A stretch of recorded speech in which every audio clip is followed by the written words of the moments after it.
윤태곤의 뉴스 사이다.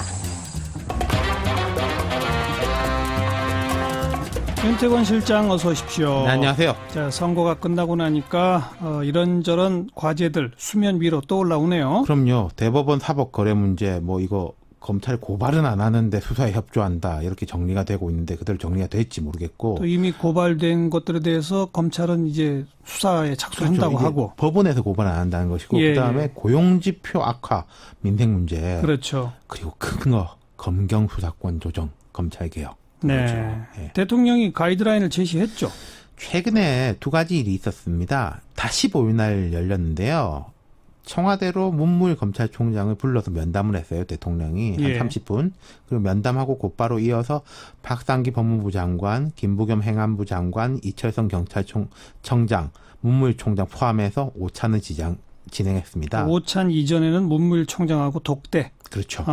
검경 수사권 조정에 대해서 이야기 좀 명확한 메시지를 냈고 대통령이 그다음에 그리고 그날 오후에 차기 경찰청장으로 민감룡 경찰청 차장 기획통이에요. 예. 이 사람을 내정을 했어요. 기획통이면서 이 검경 수사권 조정 전문가라면서요. 그렇죠. 예. 자, 이게 다 연결된 거죠, 그러니까? 그럼요. 선거 전부터 준비가 됐을 것이고 선거가 여당의 압승으로 나왔으니까 그대로 진행된 거라고 보면 되는 거죠. 결국은 이 검경 수사권 조정하겠다는 거고 검찰의 권한을 줄이고 경찰 권한을 늘린다는 거죠. 예, 한 문장으로 줄여서 말하면 그렇게 되는데 근데 이게 공수처 자치경찰제도 도입 등하고 관련된 고차 방정식이고 영장 청구를 어떻게 하느냐 하면은 복잡한 게 많거든요. 예. 현 정부 들어와서도 이런저런 안들이 청와대 쪽에서도 나오고 법무부 쪽에서도 나오고 여당 쪽에서도 많이 나왔는데 생각보다 진도가 빨리 못 나갔었어요. 예. 근데 이제 벌써 집권한 지 1년도 넘었고 정리해야죠. 지금 환경적으로 지금이 딱 맞습니다. 뭐냐면요. 생활 적폐에 대한 청산 작업은 지속되겠지만은 박근혜 이명박 전 대통령에 대한 수사는 사실상 끝난 거나 다름없습니다. 남은 것은 공소 유지, 재판 대응이고 새 정부 들어와서 검찰 인사도 지속적으로 진행됐어요. 고위직도 그렇고 중하위직도 그렇고 경찰도 그 이철성 청장은 지난 정부에서 임명됐는데 이번에 이제 인사 들어가지 않습니까? 그렇죠.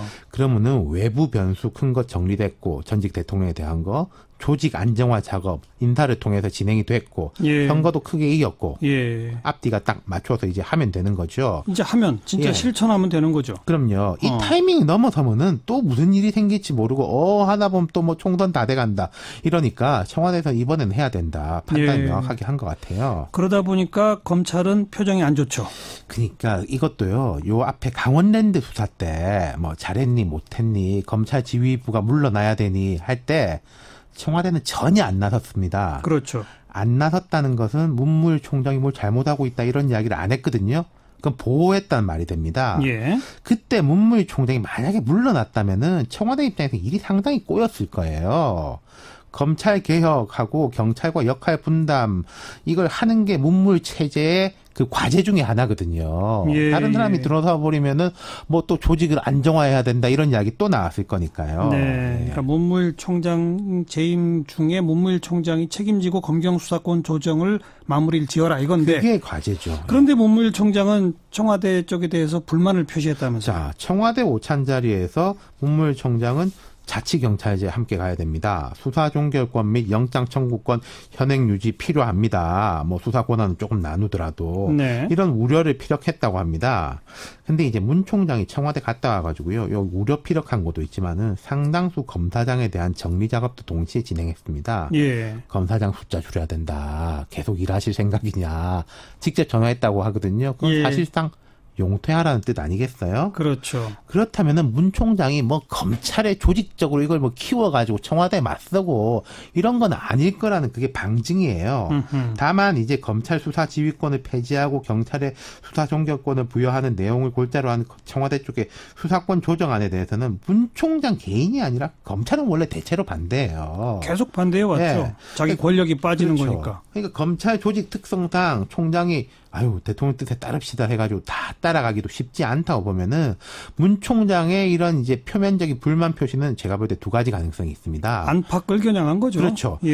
일단 청와대 입장에서 긍정적으로 보자면은 정지 작업, 검찰 조직의 반발을 누그러뜨리기 위해서는 이런 우려도 전달을 했다. 그래서 이런저런 미세 조정은 조금 하겠다. 아마도 여기에 대해 가지고는 청와대라든지 경찰 쪽도 미세 조정도 안 된다. 이럴 가능성은 제가 볼 땐 제로거든요. 예. 지금까지 문 총장하고 청와대 관계를 보면은 그렇게 가능성이 크지 않냐. 그런데 만약에 부정적으로 본다면은 뭐 내가 검찰총장 천년만년 할 것도 아니고 그냥 조직의 이해, 후배들의 이야기를 세게 전달하고 물러서면 물러선다. 이러는 것인데 그건 좀 가능성이 낮아 보여요. 그렇죠. 예. 네. 자, 정말 이번에는 해낼 수 있을지 네. 봅시다. 수고하셨어요. 감사합니다. 윤태권 실장이었어요.